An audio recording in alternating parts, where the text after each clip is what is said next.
Devil rebirth cute wife chapter 47 intimacy. Hubby, ठंड लग रही है मुझे।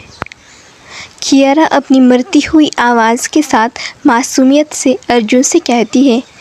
अपनी लिटिल वाइफी के दर्द से भरे लफ्ज़ों को सुनकर अर्जुन का पत्थर दिल धीरे धीरे पिघलने लगता है, लेकिन उसका दिमाग बार बार कियारा की गई इस स्टूपिड हरकत से गुस्से से बौखलाने से भी बाज नहीं आता।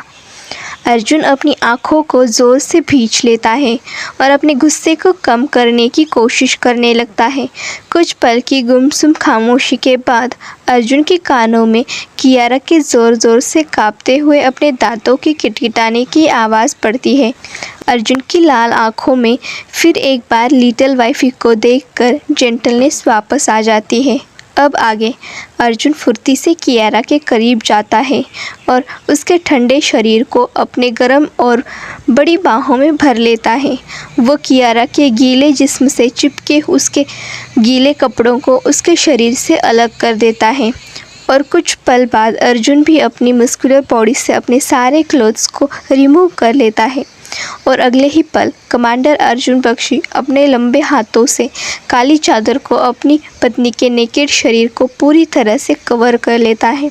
अर्जुन कियारा को खुद से बिल्कुल चिपका लेता है और झटके से कियारा के नाजुक शरीर के ऊपर आ जाता है और कुछ पल अपनी ठंडी आंखों से कियारा को देख अपनी लंबी और रफ उंगलियों से कियारा के गुलाबी होठों को रूडली रब करने लगता है। Hubby, it hurts so what little wifey, Arjun Kiara से गुर्राते हुए कहता है। ये उस दर्द से बहुत कम है जो मुझे हुआ था। अर्जुन की आंखें उस पल को याद करते ही लाल हो जाती है। कियारा अर्जुन के दिए दर्द से काँप उठती है और ज़ोर ज़ोर से रोते हुए अर्जुन के शोल्डर पे अपने नेल्स घुसाने लगती है। Hubby, please stop and please be gentle, you are hurting me.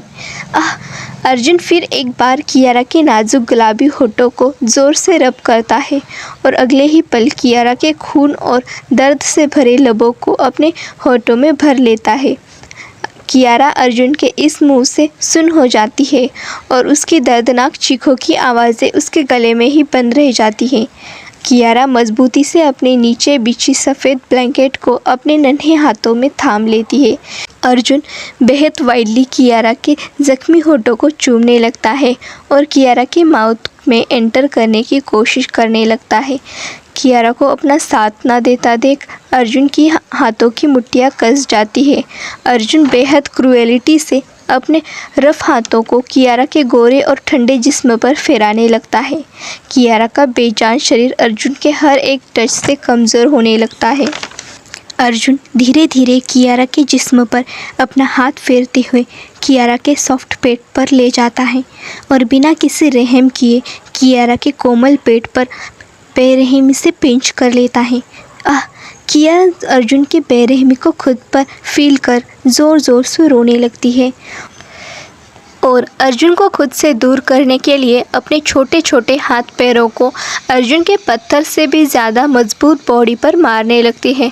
Arjun को उसकी ऐसी चाइल्डिश हरकतों से कोई फ़र्क नहीं पड़ता।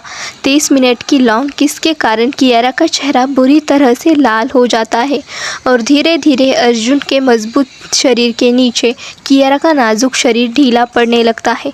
अर्जुन कियारा को गुलाबी लबों का सारा रस पीने के बाद उसे छोड़ देता है और थोड़ा और नीचे की ओर खिसकते हुए कियारा की गोरी नेक पर आ जाता है।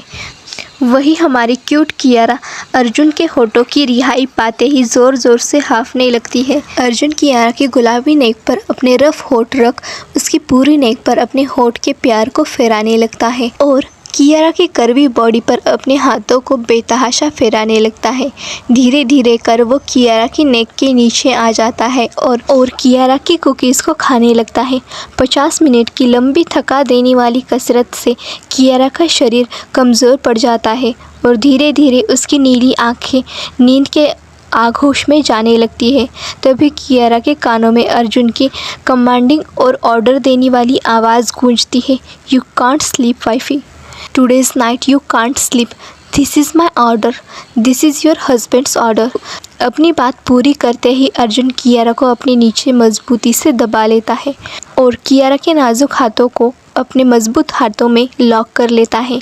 और कुछ पल की डरावनी खामोशी के बाद अर्जुन और कियारा के रूम में कियारा और अर्जुन की तेज़ तेज़ सिसकियों और ज़ोर ज़ोर से हाँफने की आवाज़ें गूंज उठती है। एट मॉर्निंग 5:30 बजे अर्जुन कियारा को उसकी दी गई पूरी रात की लव पनिशमेंट के बाद उसे आज़ाद कर देता है।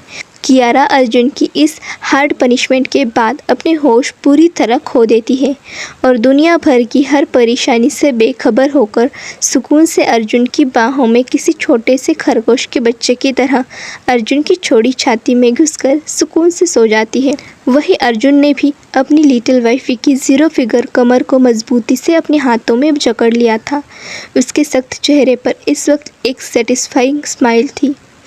6:30 बजे नीचे हॉल में बख्शी परिवार की कुल देवी की पूजा रखी थी। मिस्टर ओल्ड धनराज बख्शी और पुजारी काले शाही अपनी फटी हुई आंखों से पूजा में बैठे सभी पुरुषों को घूर घूर कर देख रहे थे। आखिर उन सभी में से किसी की भी बीवी उस पूजा में मौजूद नहीं थी। मिस्टर धनराज बख्शी की हाथों की नसें उभर आती है। वो ज़ोर से अपना बूढ़ा हाथ फर्श पर मारते हुए बख्शी परिवार, भद्र परिवार और जिंदल परिवार के सभी आदमियों से अपने दांत भींचते हुए कहते हैं, आखिर तुम सब की बीवियाँ कहाँ हैं? हॉल में बैठे सभी आदमियों का मुंह बन जाता है और वो सभी एक दूसरे को अपनी शक भरी और सवाल से भरी नज़रों से घूरने लगते हैं। सवाल जवाब करने की बात ही थी।